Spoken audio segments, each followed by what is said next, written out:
12 ज्योतिर्लिंग में से एकमात्र ऐसा ज्योतिर्लिंग जहां शिव और पार्वती जी एक ही मंदिर में पूजे जाते हैं। हम बात कर रहे हैं मल्लिकार्जुन ज्योतिर्लिंग के बारे में। Hello friends, welcome back to my. Mallikarjuna ज्योतिर्लिंग भारत के 12 ज्योतिर्लिंगों में से एक है। ये आंध्र प्रदेश के पश्चिमी भाग में कुर्नूल जिले के नल्लामल्ला जंगलों के मध्य श्री सैलम पहाड़ी पर स्थित है। श्री सैलम पर्वत को इतना पवित्र माना गया है कि अक्सर इसे दक्षिण का कैलाश कहा जाता है। आज की वीडियो में हम आपको बताएंगे कि आप मल्लिकार्जुन ज्योतिर्लिंग कैसे जाएं, कहाँ रुकें, किन बातों का ध्यान रखें कि आपको दर्शन अच्छे से हो जाएं, ज्योतिर्लिंग के स्पर्श दर्शन कैसे करें, मंदिर के आसपास और कहाँ घूमें, आसपास खाने पीने की क्या व्यवस्था है, कौन सा सही समय होगा यहाँ आने का और इस ट्रिप में आपका कुल कितना खर्चा होगा। तो बिना स्किप किए इस वीडियो को लास्ट तक जरूर देखें, जिससे कि आपके मन के सारे डाउट क्लियर हो जाएं। चलिए तो वीडियो शुरू करते हैं। तो सबसे पहले बात आती है कि आप मल्लिकार्जुन ज्योतिर्लिंग तक कैसे पहुँचे। मल्लिकार्जुन ज्योतिर्लिंग तक पहुँचने के लिए आपके पास 3 ऑप्शन है। या तो आप फ्लाइट से आ सकते हैं, या ट्रेन से आ सकते हैं, या बाई रोड आ सकते हैं। अगर आप फ्लाइट से आ रहे हैं तो आपको हैदराबाद के राजीव गांधी इंटरनेशनल एयरपोर्ट आना होगा। यहाँ से मल्लिकार्जुन ज्योतिर्लिंग की दूरी 195 किलोमीटर है। आपको एयरपोर्ट के बाहर से टैक्सी मिल जाएगी जो आपको डायरेक्ट मल्लिकार्जुन ज्योतिर्लिंग छोड़ देगी। सेकंड ऑप्शन है कि आप अपने प्राइवेट व्हीकल से आएं। तो अगर आप अपने प्राइवेट व्हीकल से आ रहे हैं तो यहाँ के रोड काफी अच्छे बने हुए हैं, लेकिन श्री सैलम आने से पहले एक बात ध्यान रखें, ये एरिया टाइगर रिजर्व जोन में आता है। तो यहाँ पर एंट्री सुबह 6 से शाम 6 बजे तक ही अलाउड है।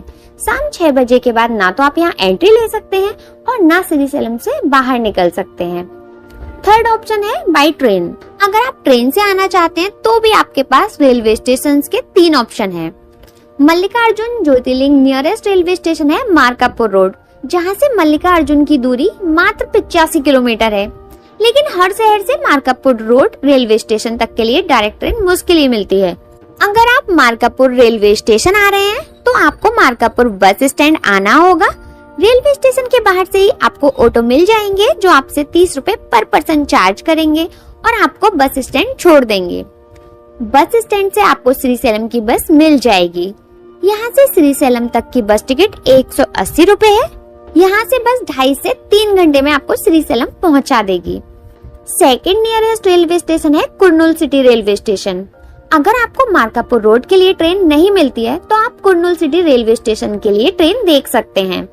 इस स्टेशन से मल्लिकार्जुन ज्योतिर्लिंग की दूरी करीब 180 किलोमीटर है। यहाँ से भी आपको श्री सैलम के लिए डायरेक्ट बस मिल जाएगी। थर्ड है हैदराबाद। तो आप अपने शहर से हैदराबाद के सिकंदराबाद जंक्शन आ सकते हैं। आपके शहर से हैदराबाद तक के लिए आपको काफी सारी ट्रेन देखने को मिल जाएंगी। सिकंदराबाद रेलवे स्टेशन पहुंचने के बाद आपको आना होगा महात्मा गांधी बस स्टैंड, जो रेलवे स्टेशन से करीब 9 किलोमीटर की दूरी पर है। यहाँ से आपको श्री सैलम की बस मिल जाएगी। आप हैदराबाद से श्री सैलम के लिए ऑनलाइन बस टिकट भी बुक कर सकते हैं। महात्मा गांधी बस स्टैंड से श्री सैलम की दूरी 211 किलोमीटर है। तो बस से पहुँचने में आपको करीब 5 से 6 घंटे का समय लगेगा। बस आपको श्री सैलम बस स्टैंड पर उतार देगी। अब बात आती है कि श्री सैलम में कहाँ रुकें। तो श्री सैलम में रुकने के लिए आपको काफी सारे भक्त निवास और प्राइवेट होटल्स देखने को मिल जाएंगे, जहाँ पर ग्रुप के लिए हॉल, रूम्स और डोमेट्री की सुविधा आपको मिल जाएगी। बस स्टैंड के सामने आपको काफी सारे भक्त निवास देखने को मिल जाएंगे। आप वहां जाकर अपना रूम बुक कर सकते हैं। इन भक्त निवास में नॉन एसी रूम 400 से लेके 800 के बीच में और एसी रूम 800 से लेके 1500 के बीच आपको मिल जाएगा। इनमें से कुछ भक्त निवास कुछ खास कम्युनिटी के हैं जो अपनी ही कम्युनिटी के लोगों को यहाँ पर रूम प्रोवाइड कराते हैं। अगर आपको यहाँ पर रूम नहीं मिलता है तो मंदिर की तरफ थोड़ा आगे जाकर लेफ्ट साइड में शॉपिंग कॉम्प्लेक्स के जस्ट सामने एक रोड जा रहा है, उसमें अंदर जाकर आपको काफी सारे भक्त निवास देखने को मिल जाएंगे। इस रोड पर लेफ्ट साइड में 2 भक्त निवास है जो आप वीडियो में देख रहे हैं। इसमें एसी रूम के लिए 1000 रुपए और नॉन एसी के लिए 700 रुपए चार्ज करते हैं। इसी लाइन में थोड़ा आगे चलकर लेफ्ट साइड में एक और भक्त निवास है जो आप वीडियो में देख रहे हैं। यहाँ पर एसी रूम के लिए 1200 रुपए और नॉन एसी रूम के लिए 800 रुपए चार्ज करते हैं, लेकिन इसमें एक टाइम का खाना भी इंक्लूड रहता है। जब मैं यहाँ गई थी तो यहाँ पर कंस्ट्रक्शन वर्क चल रहा था, लेकिन ये भक्त निवास देखने में अच्छा लग रहा था। यहाँ पर कुछ भक्त निवास मंदिर ट्रस्ट की तरफ से भी हैं, जिनमें से 2 खास भक्त निवास हैं, गंगा सदन और गौरी सदन। यहाँ जाने के लिए मंदिर जाने वाले रास्ते पर आगे एक सर्कल है जिसका नाम है नंदी सर्कल। आपको नंदी सर्कल से लेफ्ट साइड वाले रोड पर जाना है। वहीं थोड़ा आगे चलकर राइट साइड में गंगा और गौरी सदन आपको दिख जाएंगे। आप इन भक्त निवास में ऑनलाइन और ऑफलाइन दोनों ही तरीके से रूम बुक कर सकते हैं। अगर आप ऑनलाइन इन भक्त निवास में बुकिंग करना चाहते हैं तो ऑनलाइन बुकिंग साइट की लिंक मैं आपको डिस्क्रिप्शन बॉक्स में दे दूंगी। लेकिन याद रखें, इन भक्त निवास में रूम्स ओनली फैमिली को ही दिया जाता है। अगर आप सिंगल आ रहे हैं तो श्रीशैलम में ही आपको डॉर्मेट्री की फैसिलिटी भी मिल जाएगी। गौरी सदन के सामने आपको रुद्र डॉर्मेट्री देखने को मिल जाएगी, जिसमें नॉन एसी का चार्ज 400 रुपए पर पर्सन और एसी का 600 रुपए पर पर्सन चार्ज है। और एक डॉर्मेट्री बस स्टॉप पर ही है, जिसमें नॉन एसी का 400 से 500 और एसी का 600 रुपए पर पर्सन चार्ज है। कुछ डॉर्मेट्री मंदिर के पास ही है, जहाँ पर मात्र 100 रुपए में भी एक बेड मिल जाता है। यही बस स्टैंड पर आपको लॉकर की सुविधा भी मिल जाएगी, जो आपसे एक बैग को रखने के लिए 30 से 50 रुपए चार्ज करते हैं। मैं श्री वीरभद्र स्वामी मठ में रुकी थी, जो मंदिर के बहुत करीब है। यहाँ आपको 1000 से 1500 में रूम मिल जाएगा। यहाँ के रूम के प्राइस स्पेशल ओकेजन्स पर बदल दिए जाते हैं। मैं यहाँ पर कार्तिक मास उत्सव के टाइम पर आई थी, तो मुझे यहाँ पर रूम 1300 रुपए में मिला था। यहाँ पर मुझे रूम अच्छा नहीं लगा, बस मंदिर के बहुत करीब होने की वजह से मैंने इसमें रूम लिया।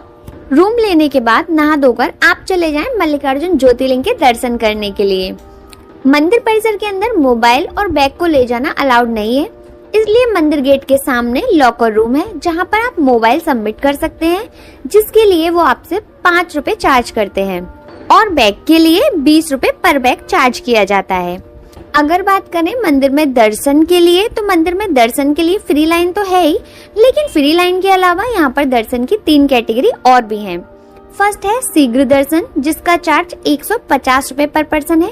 सेकंड है अति शीघ्र दर्शन, जिसका चार्ज 300 रुपए पर पर्सन है। थर्ड है स्पर्श दर्शन, जिसका चार्ज 500 रुपए पर पर्सन है। अगर आप फ्री दर्शन लाइन में भी लगते हैं तो नॉर्मल डेज में आपको 1 से 2 घंटे में दर्शन हो जाएंगे। ये तीनों ही दर्शन की टिकट आपको ऑफलाइन और ऑनलाइन दोनों ही तरीके से मिल जाएगी। अगर आप ऑनलाइन दर्शन की टिकट बुक करना चाहते हैं तो आपको श्रीशैला देवस्थानम ऐप से जाकर ये दर्शन टिकट बुक कर सकते हैं। और अगर आप ऑफलाइन बुक करना चाहते हैं तो मोबाइल लॉकर रूम के सामने से ही एक रोड गया है, जिसमें आगे जाकर फर्स्ट राइट लेने के बाद आपको बुकिंग काउंटर दिख जाएगा।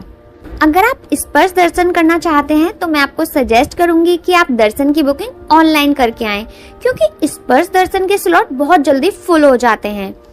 ऑनलाइन स्पर्श दर्शन की बुकिंग आप श्रीशैला देवस्थानम ऐप से कर सकते हैं और स्पर्श दर्शन की टिकट की आप जेरोक्स कॉपी अपने साथ जरूर लाएं, क्योंकि मंदिर के अंदर मोबाइल ले जाने की परमिशन नहीं होती। अगर आप स्पर्श दर्शन के लिए आ रहे हैं तो ध्यान रखें, स्पर्श दर्शन के लिए जेंट्स के लिए धोती कुर्ता और लेडीज के लिए साड़ी कंपलसरी रहती है। अगर आप फ्री लाइन में हैं तो मैं आपको सजेस्ट करूंगी कि कोशिश करें कि आप लेफ्ट साइड में दीवार की तरफ रहें, इससे आप शिवलिंग को ज्यादा करीब से देख पाएंगे। मल्लिकार्जुन ज्योतिर्लिंग से एक पौराणिक कथा जुड़ी है, तो उस कथा के अनुसार एक बार भगवान शिव के पुत्र गणेश और कार्तिकेय में विवाह को लेकर विवाद हो गया। दोनों ये चाहते थे कि उनका विवाह पहले हो। इस विवाद का निपटारा करने के लिए भगवान शिव ने दोनों को एक परीक्षा दी। उन्होंने कहा कि जो सबसे पहले तीनों लोगों की परिक्रमा करके आएगा उसी का विवाह पहले होगा। गणेश जी ने अपनी बुद्धि का प्रयोग किया और अपने माता पिता की परिक्रमा करके इस परीक्षा में विजय प्राप्त कर ली। कार्तिकेय जी ने भारी मन से तीनों लोगों की परिक्रमा की। जब वे वापस आए तो उन्हें पता चला कि गणेश जी का विवाह हो चुका है। कार्तिकेय जी बहुत दुखी हुए और क्रोधित होकर एक पर्वत पर चले गए। माता पार्वती उन्हें ढूंढने के लिए निकली। जब उन्हें कार्तिकेय जी नहीं मिले तो वे बहुत दुखी हुई। उनके दुख को देखकर भगवान शिव उस स्थान पर ज्योतिर्लिंग के रूप में प्रकट हुए। इस ज्योतिर्लिंग को ही मल्लिकार्जुन ज्योतिर्लिंग कहा जाता है। मल्लिका माता पार्वती का एक नाम है, अर्जुन भगवान शिव का एक नाम है। इस प्रकार मल्लिकार्जुन नाम का अर्थ है मल्लिका और अर्जुन का संगम। ये ज्योतिर्लिंग माता पार्वती और भगवान शिव के अटूट प्रेम का प्रतीक है। मंदिर परिसर बहुत बड़ा बना हुआ है। मंदिर परिसर के चारों तरफ 4 गोपुरम बने हुए हैं। गोपुरम साउथ के मंदिरों की स्पेशलिटी है। ये मंदिर के प्रवेश द्वार होते हैं और आमतौर पर मंदिर के सबसे ऊंचे भाग होते हैं। मंदिर के अंदर भी कई देवी देवताओं के भी मंदिर हैं। मल्लिकार्जुन मंदिर परिसर के अंदर मुख्य 2 मंदिर हैं। माता पार्वती जी का ब्रह्मरंभा शक्तिपीठ, जहां माता सती का ऊपरी होठ गिरा था, और दूसरा शिव जी का, जहां शिव जी ज्योतिर्लिंग के रूप में विराजमान है। एक मान्यता के अनुसार ये भी कहा जाता है कि देवी ब्रह्मरंभा ने राक्षस अरुणासुर का यहाँ वध किया था। इस मंदिर के साथ कई मान्यताएं जुड़ी हुई हैं। जैसे इस मंदिर को लेकर ऐसी मान्यता भी है कि यहाँ पर डेली शाम को शिव जी और पार्वती जी का विवाह किया जाता है। जिन लोगों का विवाह नहीं हो रहा होता है, जिन लोगों के विवाह में कोई अड़चन आ रही होती है, तो अगर वो लोग यहाँ आकर शादी करते हैं तो उनकी शादी में कोई दोष नहीं माना जाता। महाभारत काव्य में भी ये कहा गया है कि श्रीशैलम पर्वत पर अगर शिव जी की पूजा करी जाए तो ये पूजा अश्वमेध यज्ञ के बराबर फल देने वाली होती है। यहाँ पर आप जो सोने का शिखर बना हुआ मंडप देख रहे हैं, इसका निर्माण 500 साल पहले विजयनगर के राजा कृष्णदेव राय ने कराया था। कृष्णदेव राय ने मंदिर के आसपास भी कई काम कराए, इसलिए मंदिर परिसर के जो चारों तरफ दीवार है, इस पर 500 साल पुरानी विजयनगर साम्राज्य की नक्काशी आपको देखने को मिलेगी, जिसमें सैनिक, घोड़े, हाथी आपको देखने को मिल जाएंगे। मंदिर के पास ही एक कुंड है जिसके पानी को बहुत पवित्र माना जाता है। यहीं पर भगवान वीरभद्र स्वामी का एक छोटा सा मंदिर भी है। अगर आप यहाँ पर कार्तिक मास में आते हैं, मतलब अक्टूबर नवंबर में, तो यहाँ पर कार्तिक मासम उत्सव मनाया जाता है। इस टाइम पर आंवला के पेड़ के नीचे आंवला के फल पर रखकर दीपक जलाया जाता है, जिसका बहुत महत्व माना जाता है। इस चीज की इतनी मान्यता है कि कार्तिक मास में दूर दूर से श्रद्धालु आंवला के पेड़ के नीचे दीपक जलाने आते हैं। तो इसलिए इस मंथ में अगर आप मल्लिकार्जुन आते हैं तो आपको काफी श्रद्धालुओं की भीड़ भी देखने को मिलेगी। जैसे ही आप मंदिर परिसर से बाहर निकलेंगे, रोड क्रॉस करके सामने ही प्रसाद काउंटर देखने को मिल जाएगा। यहाँ पर आपको प्रसाद की 3 कैटेगरी देखने को मिलेंगी, जिसमें लड्डू प्रसादम, बड़ा प्रसादम, पुलिहोरा प्रसादम मतलब लेमन राइस है। अब आप काउंटर से अपना मोबाइल और बैग ले लें। इसके बाद बात आती है कि मंदिर के आसपास घूमने वाली और कौन कौन सी जगहें हैं। तो सबसे पहले आप जाएं पाताल गंगा, जिसकी दूरी मंदिर से करीब 1 किलोमीटर है। आप पैदल या ऑटो से दोनों ही तरीके से यहाँ जा सकते हैं, लेकिन पाताल गंगा तक पहुँचने के लिए आपको 500 सीढ़ियाँ उतरकर नीचे जाना होगा। अगर आप सीढ़ियों से उतरना नहीं चाहते तो दूसरा ऑप्शन है आपके पास रोप वे। तो आप रोप वे से भी पाताल गंगा तक जा सकते हैं। रोप वे की टिकट 65 रुपए पर पर्सन है। नीचे कृष्णा नदी के तट पर आप स्नान कर सकते हैं। यहीं से आपको बोट भी मिल जाएगी जो 80 रुपए पर पर्सन चार्ज करती है और आपको डैम तक घुमा कर लाती है। अब आपको वापस ऊपर जाकर नंदी सर्कल पर आना है। यहाँ से आपको शेयरिंग ऑटो मिल जाएंगे जो आपसे 150 रुपए पर पर्सन चार्ज करेंगे और आपको 5 मंदिर घुमाएंगे, जिसमें सबसे पहला मंदिर है साक्षी गणपति मंदिर। माना जाता है कि मल्लिकार्जुन ज्योतिर्लिंग के दर्शन तभी पूरे माने जाते हैं जब आप साक्षी गणपति जी के दर्शन कर लेते हैं। नेक्स्ट है हटकेश्वर मंदिर, जो भगवान शिव का मंदिर है। हटकेश्वर मंदिर की प्रमुख मान्यता है कि इस मंदिर में आकर भगवान शिव के एक रूप श्री हटकेश्वर स्वामी का आशीर्वाद लेने से भक्त कई तरह की बीमारियों से छुटकारा पा सकते हैं। कहा जाता है कि शिवलिंगम में भक्तों की कई तरह की बीमारियों से ठीक करने की असाधारण शक्ति होती है। नेक्स्ट है श्री ललिता देवी पीठम मंदिर। नेक्स्ट है सिकरेश्वर मंदिर। ये मंदिर श्रीशैलम के सबसे ऊंचे स्थान पर है, इसलिए इसे सिकरम के नाम से भी जाना जाता है। सिकरेश्वर स्वामी भगवान शिव के रूपों में से एक हैं और माना जाता है कि उनके पास अपने भक्तों को उनके पापों से मुक्त करने की शक्ति है। नेक्स्ट है पलाधारा पंचधारा।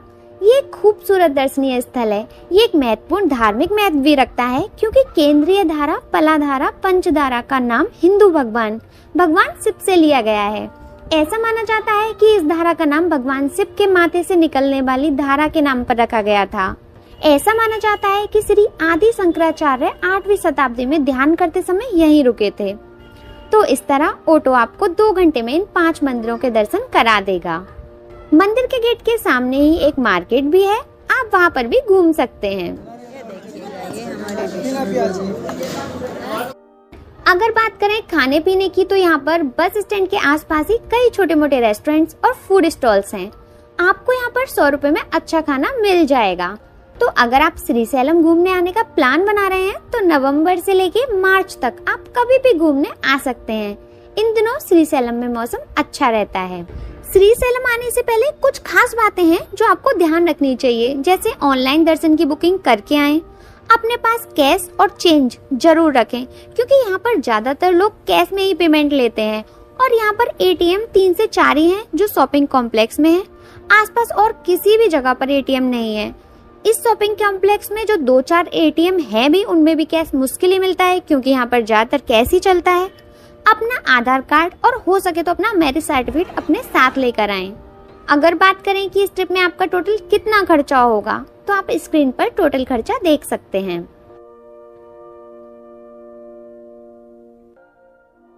अगर आपको मेरी दी हुई जानकारी अच्छी लगी हो तो प्लीज मेरी वीडियो को लाइक करें, शेयर करें और चैनल को सब्सक्राइब करना ना भूलें। अगर आपके मन में अब भी कोई क्वेश्चन है तो आप कमेंट करके पूछ सकते हैं। Thank you.